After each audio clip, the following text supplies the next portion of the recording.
everybody, and welcome to Saturday Sampler. We're in month 4, which is May, for our middle matrix. And welcome. We're going to talk about first the cutting for the block.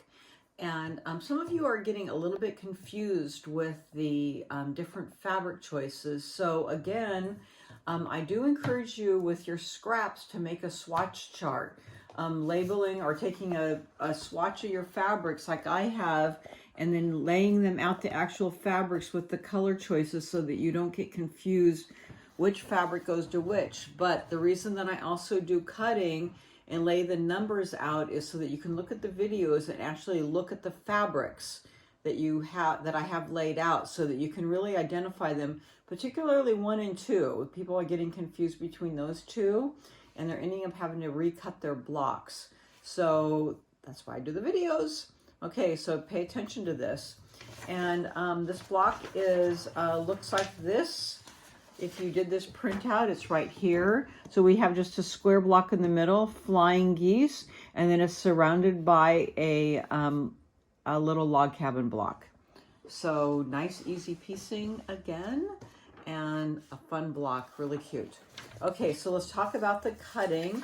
So for block, and we do have 2 changes in fabric 6 and 7 for the flying geese if you're using the wing clipper. Okay, so block 1, you're cutting 1 5.5-inch square and 4 2.5-inch squares, and I have them labeled.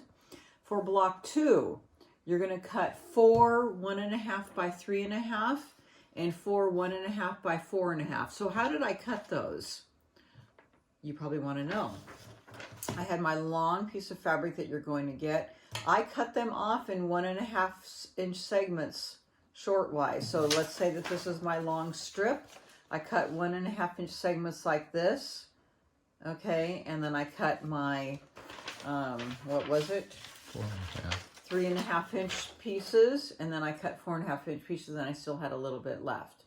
So I did not cut them down to like 4.5 and then cross cut in the 3.5, but you could have done that, I guess. Doesn't matter, but I cut them this way for the 1.5. Okay, so I didn't cut 1.5-inch strips and 1.5-inch strips. And maybe it would work out that way mathematically. I'm not sure, but this way it worked out mathematically. Okay, so that's how I did that. All right, for number 4, 1 5.5-inch square. That's for one of your flying geese base. This is your other flying geese base.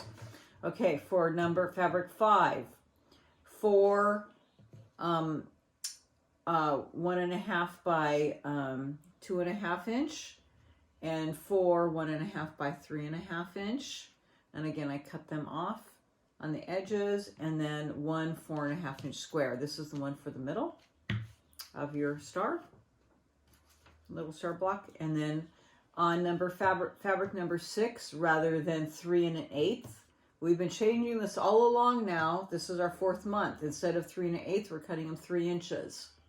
You should be getting used to this by now. Yep. And then fabric 7, again, instead of 3 1/8, guess what you cut it? I hope you said 3. I hope you said 3 inches. I think you did. Okay, 3 inches. And that's for using our what? Our wing clipper. I think you said that too. I heard you. Some of you said that. Okay, some of you look confused. No, you didn't. You all knew what was going on. All right, you're with me. Okay, so I'll see you back in a few minutes. We're going to be doing the piecing. Thanks.